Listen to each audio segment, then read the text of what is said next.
Hello everyone, my name is Anchal Costa and this is AppCrop Technologies Private Limited। तो चलिए start करते हैं Python. तो Python के लिए सबसे पहले हमें इसकी ऑफिशियल वेबसाइट पे जाना पड़ेगा which is python.org।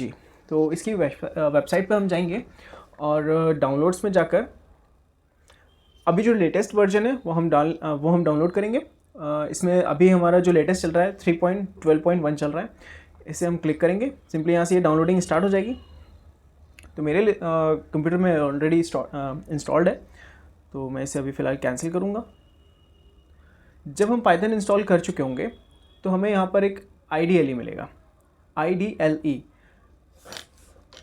Integrated development learning environment. इसे ओपन करेंगे तो जैसे हम पाइथन को स्टार्ट करते हैं तो सबसे पहले हमें पाइथन शेल ओपन होता है। जैसे हम IDLE को ओपन करते हैं तो इसमें पाइथन शेल ओपन होगा, जिसमें हम जो भी लाइन लिखते हैं, जो भी कमांड हम इसे देते हैं और एंटर करेंगे तो वो वहीं पे एग्जीक्यूट हो जाती है। जैसे कि अगर हमने लिखा 1 + 2, इसे एंटर करेंगे, यहीं पे हमें इसका रिजल्ट मिल गया 3।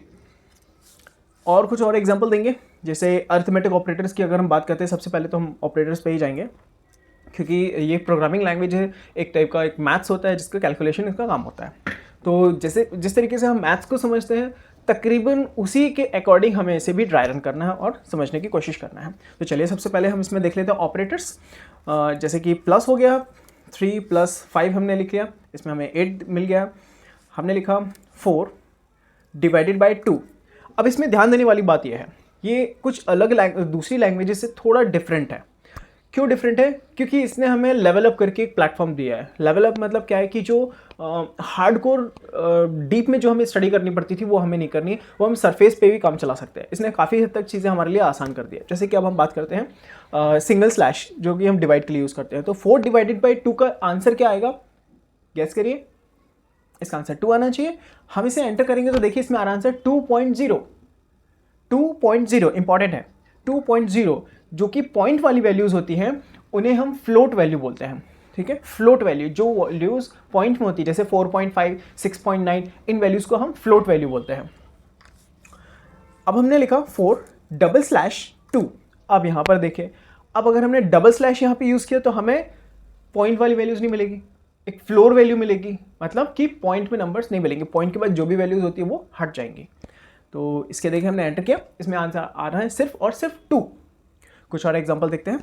हमने लिखा 15, थोड़ा बड़ा नंबर यूज़ करते हैं, 15 सिंगल स्लैश यूज़ किया हमने, जो कि हमें फ्लोट वैल्यू देगा। और इसे हमने सपोज हम इसे डिवाइड करते हैं 9 से, नहीं 9 से नहीं, इसको और ईजी रखते हैं, हम इसे डिवाइड करते हैं 4 से 4 से डिवाइड करेंगे तो 4 से गैस करिए इसका आंसर क्या आना चाहिए। 15 को 4 से डिवाइड किया है हमने, तो इसका आंसर क्या आना चाहिए? गैस करिए। हमारा पूरा प्रोग्रामिंग मेथड, पूरा वे ऑफ लर्निंग हमारा ऐसा होना चाहिए, हमें पहले गैस करना है। ये सिंपल एक ब्रेन एक्सरसाइज है। ब्रेन एक्सरसाइज मतलब दिमाग पे लोड डालना है। तो हम पहले क्या करेंगे, इसे गैस करेंगे, इसका आउटपुट क्या होना चाहिए। अगर उसका आउटपुट इसी के अकॉर्डिंग आ रहा है तो हमें कॉन्फिडेंस मिलेगा, हम आगे बढ़ेंगे। अगर वैसा आउटपुट नहीं आया तो हमें एक बार ट्राई करना है कि ये कैसे आ रहा है और फिर इसके अकॉर्डिंग हम इस पर काम करेंगे। मतलब अपना लेवल बेस्ट लगा के देखना है। अभी 15 ÷ 4 का आंसर कितना आना चाहिए? 3.75 इसका आंसर आ रहा है। तो 4 3 = 12 होता है और 4 4 = 16 हो जाता है, तो 16 तो इससे ज़्यादा हो जाएगा। तो क्या किया, 4 3 = 12 हुआ, इसका पॉइंट में 75 है। अब हम इसको क्या करते हैं, यहाँ से हमने इसे एंटर किया और इसे सिंगल स्लैश की जगह डबल स्लैश यूज़ करते हैं। डबल स्लैश मतलब जो हमें फ्लोर वैल्यू देता है। फ्लोर वैल्यू मतलब पॉइंट में आंसर नहीं देगा। तो इसका आंसर आता है 3। मतलब क्या हुआ, 3.75 आंसर आना था, तो इसने 75 को हटा दिया, सिर्फ और सिर्फ 3 दे दिया। तो इसका हमें आगे भी बहुत यूज़ होने वाला है। छोटे छोटे से कैलकुलेशन में इनका बहुत इस्तेमाल होगा, तो इसकी प्रैक्टिस करना बहुत इंपॉर्टेंट है। ये रही बात सिंगल स्लैश और डबल स्लैश की डिवीजन के सेक्शन में। हमने इसको डिवाइड करके देख लिया। तो डिवीजन 2 टाइप के हुए हैं। एक जो सिंगल स्लैश से होता है वो जो हमें पॉइंट वाली वैल्यूज देता है, जिसे हम फ्लोट बोलते हैं, और जो डबल स्लैश होते हैं सॉरी, जो डबल स्लैश होता है वो हमें फ्लोर वैल्यू देता है। फ्लोर मतलब पॉइंट वाली वैल्यूज नहीं देगा, कंप्लीट नंबर देगा ये। अब बात करते हैं मल्टीप्लिकेशन की। हमने लिखा 4 × 2। मल्टीप्लाई करने के लिए हमें स्टार यूज़ करना पड़ता है, क्योंकि हम इसमें एक्स यूज़ नहीं कर सकते। एक्स के लिए फिर वो वेरिएबल के जैसे ट्रीट करने लगेगा। तो मल्टीप्लिकेशन के लिए कंप्यूटर्स में हम स्टार का इस्तेमाल करते हैं। तो 4 इंटू 2 सिंपल, इसका आंसर आ जाएगा 8। अब हमने लिखा मल्टीप्लिकेशन की बात कर रहे हैं, 3 इंटू 2 लिखा, 3 इंटू 2 6 आ गया। अब अगर हमने यहाँ पे लिखा 3 इंटू 2, 2 बार मल्टीप्लाई का सिंबल लगाया, तो ये बेसिकली करेगा क्या, थोड़ा गेस करके देखिए। 3 इंटू 2, ये आंसर आ रहा है इसका 9। मतलब एक और ट्राई करते हैं, एक और गेस करिएगा, 3 इंटू 3, क्या आंसर आना चाहिए, चेक करते हैं। 27, गेस करिए। 3 की पावर 3 की इसने पावर 3 कर दिया। 3 की पावर, इसके पहले 3 इंटू जो हमने 2 लिखा हुआ था, उसने 3 की पावर 2 किया, तो 3 3 ज़ा 9। अभी 3 इंटू 3 लिखा, मतलब 3 की पावर 3 की इसने, मतलब 3 इंटू 3, 3 3 ज़ा 9, 9 3 ज़ा 27। तो इस तरीके से हम इसमें पावर के लिए इसको यूज़ कर सकते हैं। तो इसमें पावर करना काफ़ी आसान होता है। 2 टाइम्स आप मल्टीप्लिकेशन का सिंबल लगा लीजिए, और जो भी आप नंबर इसमें लिखेंगे उसकी वो पावर हो जाएगी। एक और एग्जांपल देख लेते हैं।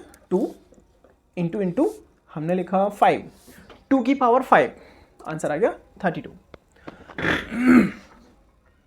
नेक्स्ट अब हम देखेंगे एडिशन हो गया, सब्ट्रैक्शन दे लेते हैं। 4 - 2 सिंपल है, 4 में से 2 को सब्ट्रैक्ट कर दिया। अगर हमने लिखा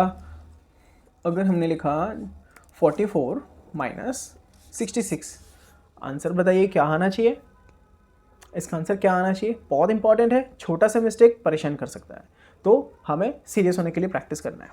छोटी छोटी सी माइनर से मिस्टेक्स को कैच करने की हमें कोशिश करना है। तो इसका आंसर क्या आना चाहिए, -22। हो सकता है आपने 22 बोला हो, ठीक है, तो -22, क्योंकि बड़े नंबर के पास नेगेटिव सिंबल है, इसलिए -22, ठीक है। प्लस माइनस मल्टीप्लिकेशन डिवीजन, ये सारी चीज़ हो गई। अब एक और बचता है, इसमें एक और ऑपरेटर यूज़ करते हैं जिसे हम परसेंट का सिंबल लगाते हैं, लेकिन इसको हम प्रोग्रामिंग लैंग्वेज में मॉड्यूलस बोलते हैं। मॉड्यूलस, MODULUS, ठीक है, मॉड्यूलस। तो हमने लिखा 15, ये भी एक तरीके का डिवाइडर है, ये डिवाइड करता है, लेकिन आप गेस करिए क्या डिवाइड करेगा, इसका आंसर क्या आना चाहिए, ये कर क्या रहा है।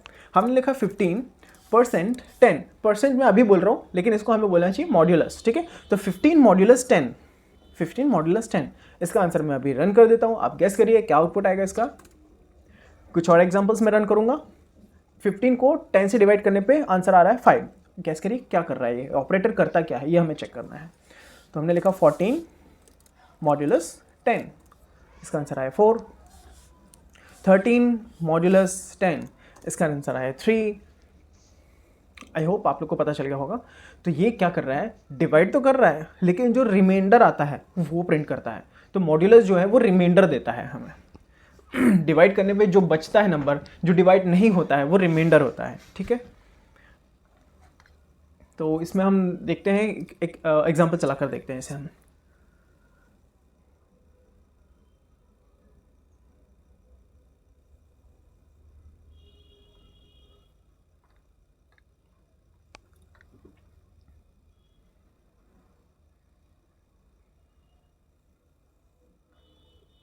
ओके, तो जैसे कि हमने लिखा 14 को हमने 10 से डिवाइड किया है, तो हम लिखेंगे 14, इसको हमने 10 से डिवाइड किया, तो 14 को डिवाइड करना है तो क्या हो जाएगा, 10 1 ज़ा 10,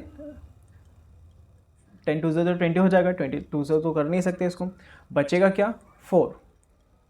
तो ये जो हमारा है आंसर, ये रिमाइंडर है। क्लियर हो।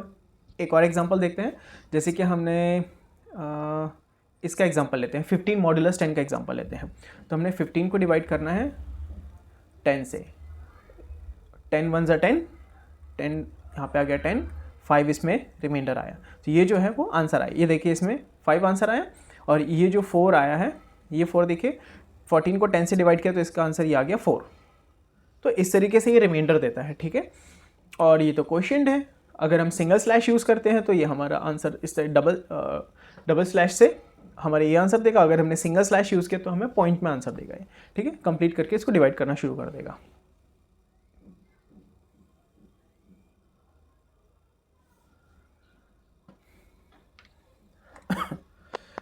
तो ये थे हमारे अरिथमेटिक ऑपरेटर। अब इसके बाद हम स्टार्ट करते हैं कंपैरिजन ऑपरेटर, जो कंपेयर करने के लिए काम आता है। तो हमारा इसमें कुछ नाम ले लेते हैं हम, कौन कौन से ऑपरेटर हम इसमें यूज़ कर रहे हैं। एक तो हमारा हो गया अरिथमेटिक ऑपरेटर, जो प्लस माइनस मल्टीप्लिकेशन और डिवीजन के लिए यूज़ करता है अरिथमेटिक ऑपरेटर। एक लॉजिकल ऑपरेटर होता है, लॉजिकल मतलब क्या होता है? लॉजिक मतलब ट्रू एंड फॉल्स लॉजिक हो जाते हैं। तो इसके लिए जो ऑपरेटर होता है, प्लस माइनस तो होगा नहीं, तो इसमें ऑपरेटर हो जाएगा एंड। अपनी डिग्री में, ग्रेजुएशन में, स्कूल में कभी पढ़ा हो तो ये ऑपरेटर्स आपने देखे होंगे। एंड होता है, और होगा, और इसमें हम यूज़ करेंगे नॉट। एक एक्सॉर भी होता है, बट हम इसमें इतना ही यूज़ करेंगे। एक्सॉर आप आगे भी करके देख सकते हो। तो बेसिकली हम एंड ऑपरेटर को एक मल्टीप्लायर के जैसे यूज़ करेंगे, और ऑपरेटर को एडिशन के जैसे यूज़ करेंगे, और इसको नॉट को हम क्या करेंगे? कॉम्प्लीमेंट होता है, इसको हम इन्वर्ट करके यूज़ करेंगे। ये क्या करेगा? इन्वर्ट करेगा। मतलब क्या हुआ? जो और ऑपरेटर है वो प्लस करेगा, जो एंड ऑपरेटर है वो लॉजिक्स को मल्टीप्लाई करेगा। ठीक है, अब इसमें सोचने वाली बात क्या है? इसमें ध्यान देने वाली बात यह है कि जो एंड ऑपरेटर है, जैसे हमने लिखा 5 एंड 7, तो जो 5 और 7 है ये अरिथमेटिक ऑपरेटर एंड मतलब मल्टीप्लिकेशन, ठीक है। अगर हमने मल्टीप्लाई किया होता तो वो नंबर्स को मल्टीप्लाई करेगा। लेकिन अगर लॉजिकल ऑपरेटर की बात करते हैं, मतलब वो ऑपरेटर जो लॉजिक्स को हैंडल करता है, वो ऑपरेटर जो लॉजिक्स को कैलकुलेट करेगा। लॉजिक मतलब जैसे कि हमने बोला कि यहाँ पे लाइट चालू है, तो ये एक लॉजिक हुआ, सही बात है। मतलब ये क्या हुआ? कंडीशन ट्रू है, तो ये ट्रू एक लॉजिक हो गया, ठीक है। अगर हमने यहाँ पे फैन को बंद किया हुआ है और हमने बोला कि फैन ऑन है, तो ये क्या हुआ? लॉजिक फॉल्स हुआ। तो इस तरीके के लॉजिक की टेस्टिंग के लिए ये लॉजिकल ऑपरेटर यूज होते हैं। तो इसमें जैसे कि 5 है, तो इसको ये 5 नहीं दिख रहा है, इसको ये क्या मानेगा? ट्रू मानेगा। क्यों ट्रू मानेगा? क्योंकि दूसरे शब्दों में 0 और फॉल्स, इसके अलावा जो भी होता है सब कुछ ट्रू होगा। इसके अलावा जो भी होगा सब कुछ ट्रू होगा। इवन आपका नाम ही क्यों ना ले लें, अगर हमने आपका नाम भी लिखा तो वो भी एक ट्रू कंडीशन कहलाएगी, ट्रू कहलाएगा। तो 0 और फॉल्स के अलावा सब कुछ ट्रू होता है। तो 5 ना तो 0 है ना तो फॉल्स है, इसलिए ये ट्रू कहलाएगा। 7 ना तो 0 है ना तो फॉल्स है, इसलिए ये ट्रू कहलाएगा। ट्रू मतलब 1, फॉल्स मतलब 0। दूसरे शब्दों में इजी टू अंडरस्टैंड होगा हमारे लिए, ट्रू मतलब 1 हो जाएगा और फॉल्स मतलब 0 हो जाएगा, ठीक है। तो 1 मल्टीप्लाइड बाय 1, इसका आंसर क्या आएगा? 1। लेकिन एंड ऑपरेटर के केस में ये आंसर ट्रू होने पर, कंडीशन ट्रू होने पर, ये राइट वाली वैल्यू को रिटर्न करता है। ये बस एक एक्सरसाइज है। इन केस कभी ऐसा सामने आ जाता है, ऐसे ऑपरेटर की कोई सिचुएशन सामने आ जाती है, तब के केस में हमें इस चीज़ को ध्यान देना ज़रूरी है। बाकी इसका आंसर बहुत रेयर केस है कि इससे हमें फेस करना पड़े, क्योंकि इन सारी चीज़ों को हम इफ़ के अंदर यूज़ करते हैं, और इफ़ में बस उसको यस और नो में आंसर चाहिए होता है, ट्रू और फॉल्स में आंसर चाहिए होता है। अभी कौन सा आउटपुट आया है, बस उसका ट्रू है या फॉल्स है, इससे फ़र्क पड़ता है। आगे हम देखेंगे तो हमारे लिए ईजी हो जाएगा। तो चलिए हम इसकी कुछ एक्सरसाइज को चलाकर देख लेते हैं।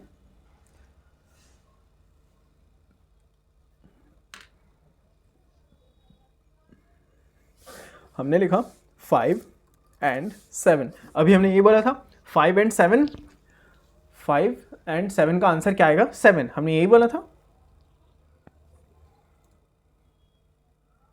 5 एंड 7 का आंसर 7 आएगा। इसको हमने एंटर किया तो देखिए इसका आंसर 7 आया। मतलब हमने क्या बोला था? जो राइट वाली वैल्यू है उसको रिटर्न करता है, कंडीशन ट्रू होने पर, आंसर ट्रू आने पर। कुछ और एग्जांपल्स देखते हैं। हमने लिखा 5 एंड 3, कंडीशन ट्रू है, true multiplied by true, 1 multiplied by true, sorry 1 into 1, answer आएगा 1। एंटर किया, राइट वाली वैल्यू इसने रिटर्न कर दी। 9 एंड 0, अब 0 तो 0 है, 0 मतलब फॉल्स, तो 1 मल्टीप्लाइड बाय 0, आंसर आएगा 0। तो चाहे राइट में हो चाहे लेफ्ट में हो, आंसर तो 0 ही आना है। रन करके देखा हमने, 0 आया। 0 एंड 5, 0 चाहे पहले मल्टीप्लाई करो चाहे बाद में मल्टीप्लाई करो, तो 0 से कभी भी मल्टीप्लाई करते तो आंसर तो 0 आता है। रन किया, 0। 0 and false, sorry 0 and false, 0 का फॉल्स है, दोनों सेम टू सेम है। मल्टीप्लाई करेंगे तो ये क्या करता है? ये हमारे टाइम को बचाने के लिए देखता है कि आगे की इक्वेशन सेम टू सेम है। अगर सबका रिजल्ट 0 आता है तो जो फर्स्ट वाली जो आंसर आता है उसी को रिटर्न कर देगा। एग्जाम्पल जैसे 0 एंड फॉल्स, तो पहले इसको 0 मिल गया तो पहले वाले को प्रायोरिटी देगा, क्योंकि 0 और फॉल्स तो सेम टू सेम है। अब हमने लिखा फॉल्स एंड 0, और फॉल्स और 0 तो सेम टू सेम है, तो क्या करेगा, पहले फॉल्स मिल गया, फॉल्स को प्रायोरिटी देगा, उसी को रिटर्न कर देगा। फॉल्स आ गया, मतलब क्या करेगा, आगे जाके मेहनत नहीं करेगा, जो चीज़ उसको पहले मिल गई फॉल्स वाली उसी को रिटर्न कर देगा। क्यों? क्योंकि आंसर तो उसका उसी से रिलेटेड आने वाला है। तो कुल मिला के 0 मल्टीप्लाइड बाई 0 आंसर आता है 0, जो पहले आएगा उसका आंसर दे देगा। अब अगर हम बात करते हैं और ऑपरेटर की केस में, तो और ऑपरेटर लेफ्ट वाली वैल्यू रिटर्न करता है अगर आंसर ट्रू में आता है तो। अब इसको प्लस क्यों बोलते हैं यहाँ पे ध्यान दीजिएगा। हमने लिखा 9 और 7, और ऑपरेटर लेफ्ट वाली वैल्यू रिटर्न करेगा, तो इसके केस में 9 आंसर आना चाहिए, आंसर आ गया 9। हमने लिखा 0 और 7, तो 0 + 7 0 तो होगा नहीं, 7 ही आंसर आना चाहिए, तो इसके केस में राइट वाली वैल्यू दे देगा, 7 दे देगा आंसर। ठीक है, अगर इसने 0 आंसर दे दिया होता तो फिर हम इसको एडिशन के से कंपेयर नहीं कर सकते, प्लस नहीं बोल सकते थे फिर हम इसको, क्यों, इसीलिए हमने इसको प्लस बोला है, क्योंकि 0 + 7 आंसर आएगा 7, अभी वो चाहे लेफ्ट में हो या राइट में हो। चलाकर देख लेते हैं, 8 और 0, 8 को 0 से प्लस करेंगे तो 8 आएगा आंसर, 0 तो आ नहीं सकता, कंडीशन जो भी हमारा मतलब रिजल्ट है वो फॉल्स में तो आ नहीं सकता, ट्रू में आएगा, इसीलिए आंसर इसका 8 आ रहा है। तो in short and operator right वाली वैल्यू रिटर्न करेगा और ऑपरेटर लेफ्ट वाली वैल्यू रिटर्न करेगा आंसर ट्रू होने पर, अगर दोनों ही नॉन जीरो एलिमेंट हैं तो। हमने लिखा 8 एंड नॉट 0, मतलब नॉट 0, 0 नहीं, 0 नहीं मतलब ट्रू, नॉट का 0 का उल्टा फॉल्स हो जाएगा, ट्रू हो जाएगा, 0 एक फॉल्स कंडीशन है, इसका उल्टा ट्रू हो जाएगा। तो 8 एंड ट्रू, तो राइट वाली वैल्यू रिटर्न कर देगा, दोनों ही ट्रू केस है, तो आंसर आएगा ट्रू, 8 एंड ट्रू।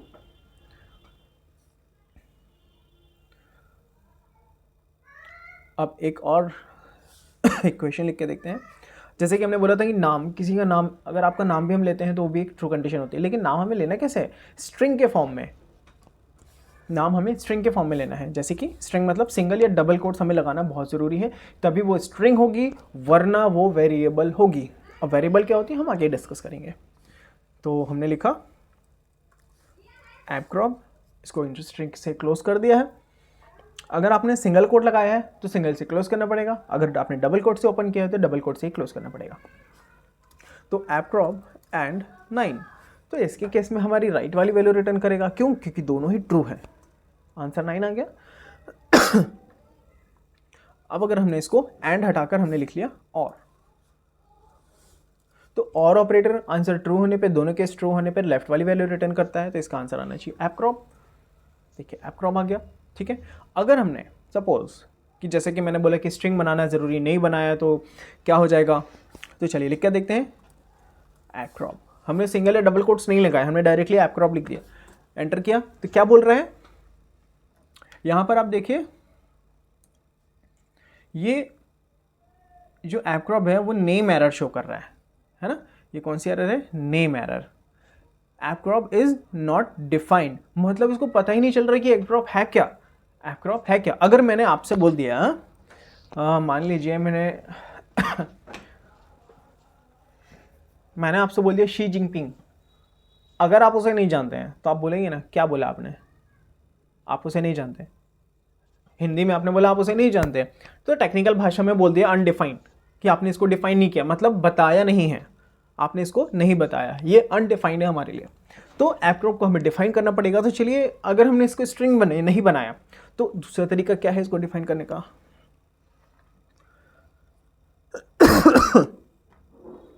जैसे कि हमने लिखा एपक्रॉप इक्वल्स टू, इक्वल लिख के हम क्या करेंगे, इस पर वैल्यू असाइन कर देंगे। हमने लिख दिया 5, हमने लिख दिया एपक्रॉप इक्वल्स टू 5, एंटर किया, कोई एरर नहीं। अब हम लिखते हैं एपक्रॉप, अब इसको लिखकर अगर हम एंटर करते हैं तो ये हमें उसकी वैल्यू रिटर्न कर देगा, मतलब अब ये डिफाइन हो चुका है। मतलब क्या हुआ, एपक्रॉप अब एक वेरिएबल बन चुका है जिसने 5 को स्टोर किया है। मतलब वेरिएबल क्या होता है, जो डेटा को स्टोर करे। अगर हमने appCrop इक्वल्स टू आपका नाम लिख दिया तो appCrop अब आपके नाम टाइप का डेटा हो गया। चेक करते हैं, अभी इससे इसका टाइप पूछते हैं कि आपका टाइप क्या है, आप कौन हो। तो हमने लिखा टाइप और स्मॉल ब्रैकेट में appCrop लिख दिया हमने, टाइप स्मॉल ब्रैकेट के अंदर appCrop लिख दिया। तो क्या कर देगा, उसका टाइप रिटर्न करेगा। क्या आया, class integer. Class integer, integer मतलब नंबर, ठीक है। तो मतलब जो appCrop है वो एक इंटीजर टाइप का वेरिएबल है, मतलब एक नंबर टाइप का वेरिएबल है, ठीक है, नंबर टाइप का वेरिएबल है या फिर नाम है। अब अगर हमने लिखा appCrop equals to appCrop equals to Jabalpur, ठीक है। स्ट्रिंग बनाना ज़रूरी है। अब आप समझ गए होंगे कि अगर हमने सिंगल या डबल कोट्स नहीं लगाया तो वो एरर शो करेगा, बोलेगा नेम एरर। अगर हमने जबलपुर में सिंगल या डबल कोट्स नहीं दिया तो बोलेगा जबलपुर इज़ नॉट डिफाइंड, मतलब अनडिफाइंड का हमें एक नेम एरर मिलेगा। तो इसलिए हमने क्या किया, जबलपुर को एक मैसेज बना दिया, एक स्ट्रिंग बना दिया कि मतलब वो एक इन्फॉर्मेशन है, स्ट्रिंग के फॉर्म में होती है, वो हमने appCrop में अपलोड की है। तो appCrop इक्वल्स टू जबलपुर लिखा। अब हम इसका टाइप चेक करते हैं, पाइथन से पूछते हैं कि भाई अब आपका टाइप बताइए, अपने बारे में आप बताइए। अब इसकी क्लास हो गई स्ट्रिंग, अब इसकी क्लास हो गई स्ट्रिंग, ठीक है। मतलब अब इसके पास जो डेटा है वो स्ट्रिंग टाइप का है, मतलब जो appCrop है वो स्ट्रिंग टाइप का वेरिएबल हो गया है जिसने स्ट्रिंग को स्टोर किया हुआ है। अगर हमने लिखा 5.7 तो इसका टाइप क्या हो जाएगा, पॉइंट वाली वैल्यूज़ को क्या बोलते हैं हम, फ्लोट वैल्यू। तो देखिए इसकी क्लास हो गई फ्लोट। अब एक चीज़ और हम देख लेते हैं, हमने लिखा a इक्वल्स टू 8, इसमें 8 a जो है वेरिएबल है उसमें 8 स्टोर हो गया। और इसमें कितना बड़ा नंबर रख सकते हैं हम, जितना मर्जी चाहे उतना बड़ा नंबर रख सकते हैं। जैसे हमने लिख दिया 9999999 हम लिखते जा रहे हैं, बढ़ाते जा रहे हैं, इसकी कोई लिमिट नहीं है क्योंकि इसने इसको क्लास में बनाया हुआ है, क्लास के थ्रू अरेंज किया हुआ है। ये सिंपल एक वेरिएबल, सिंपल सा एक डेटा टाइप नहीं है, ठीक है। जितना चाहे हम उतना बड़ा नंबर दे दिया। देखो कोई एरर नहीं शो किया इसने, हम a लिख के इसको रन करेंगे तो देखिए इसने जो भी डेटा स्टोर किया वो प्रेजेंट कर दिया, ठीक है। ये पाइथन में फैसिलिटी है, लेकिन अगर हम किसी और लैंग्वेज की बात करते हैं तो उसमें वो क्या होगा, ओवरफ्लो हो जाएगा और घूम के फिर वो जीरो से दोबारा से शुरू हो जाता है एक लिमिट के बाद। फॉर एग्जाम्पल अगर हम कैर की बात करते हैं तो जो कैर है उसके जो लिमिट होती है वो 255 तक होती है। अगर हमने उसको 256 किया तो रोल ओवर होकर वो जीरो से दोबारा शुरू हो जाएगा। लेकिन पाइथन में ऐसा नहीं है, हमने जो डेटा टाइप दिया है, जो भी डेटा इंसर्ट करेंगे वो वेरिएबल सब उसको एडजस्ट करके स्टोर कर लेगा, ठीक है। अब इसमें हम कुछ एग्जांपल्स देखते हैं लॉजिकल ऑपरेटर के। ये अभी हमने हाथों हाथ लगे, अभी हमने वेरिएबल को भी समझ लिया कि वेरिएबल क्या होता है, जो डेटा स्टोर करे, और डेटा जिस टाइप का डेटा होता है उस टाइप का वेरिएबल भी हो जाता है, मतलब वो सारे डेटा को एडजस्ट कर लेता है। आप जो भी इसमें इन्फॉर्मेशन दे दो वो स्टोर कर लेगा, कोई टेंशन नहीं है, बस उसका नाम देना ज़रूरी है। हमने लिखा 7 एंड 0 एंड 8 और 2। अब क्या है इसमें, चलिए इसमें थोड़ी एक और लिख लेते हैं, एंड 4।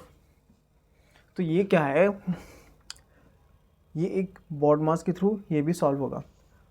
बॉड मास का एक क्वेश्चन और हम इसमें इंक्लूड करेंगे। बॉड मास मतलब ब्रैकेट, बॉड मास मतलब क्या हो जाएगा, इसको क्लीन कर लेते हैं हम, BODMAS, ठीक है।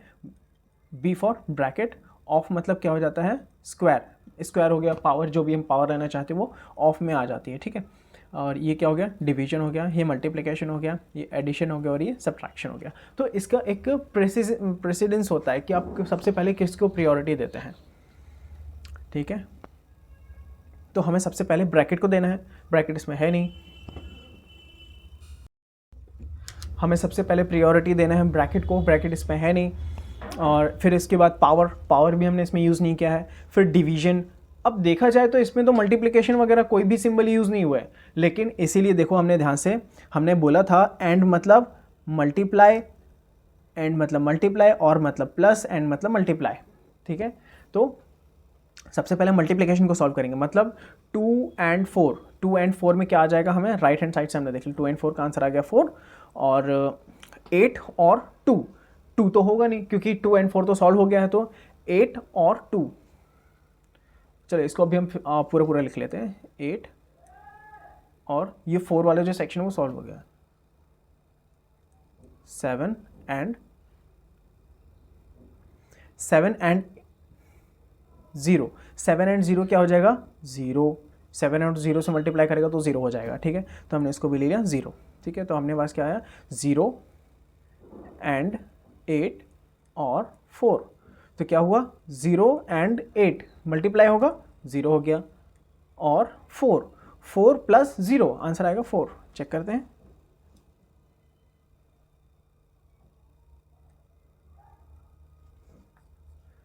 देखिए इसका आंसर आ गया 4, ठीक है, इसका आंसर मिल गया हमें 4, कैसा, बॉड मास के अकॉर्डिंग हमने इसको यूज़ कर लिया। अगर हमने इसमें बॉड मास यूज़ नहीं किया तो हमें आंसर गलत मिल सकता है। एक और बॉड मास के लिए क्वेश्चन हम लगा लेते हैं। हमने लिखा 4 minus 4 multiplied by 2 divided by, double slash use किया हमने, डिवाइडेड बाय 6, नहीं प्लस यूज़ करेंगे, डिवाइडेड बाय 6 डिवाइडेड बाय 2, हमने क्या कर दिया उसको 2 से डिवाइड कर दिया। अब इसका आंसर आप गैस करिए, इसका आंसर क्या, अब इसका आंसर आप गैस करिए इसका आंसर क्या होना चाहिए। तो चलिए हम इसको रन करते हैं, इसका आंसर आ रहा है -1, ठीक है, आप कैलकुलेट करके ज़रूर देखिएगा, आप इसे कैलकुलेशन करके ज़रूर देखिएगा, मैं इसका आंसर बता दे रहा हूँ, इसका हिंट बता दे रहा हूँ, लेकिन आप अपने साथ ऑनेस्टी रखिए, इसका आंसर गैस करिए क्या हो रहा है, उसके बाद में आप इसको आगे चलाकर प्ले करिएगा। तो चलिए मैं इसे बता देता हूँ। तो बॉड मास के अकॉर्डिंग अगर हम इसको यूज़ करते हैं तो सबसे पहले क्या हो जाएगा, ब्रैकेट पावर भी नहीं है, ब्रैकेट भी नहीं है, तो BOD डिवीजन है, हाँ, तो 6 डिवाइडेड बाई 2 किया तो क्या आ गया 3,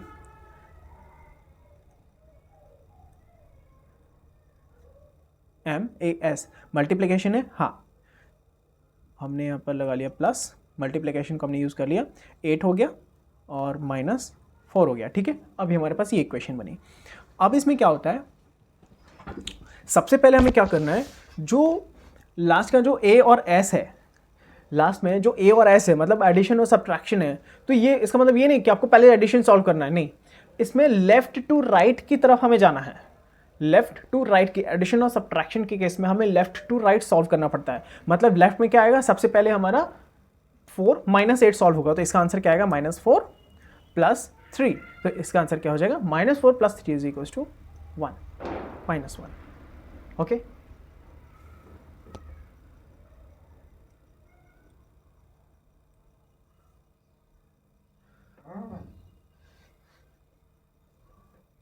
ओके, देन नेक्स्ट क्या होगा,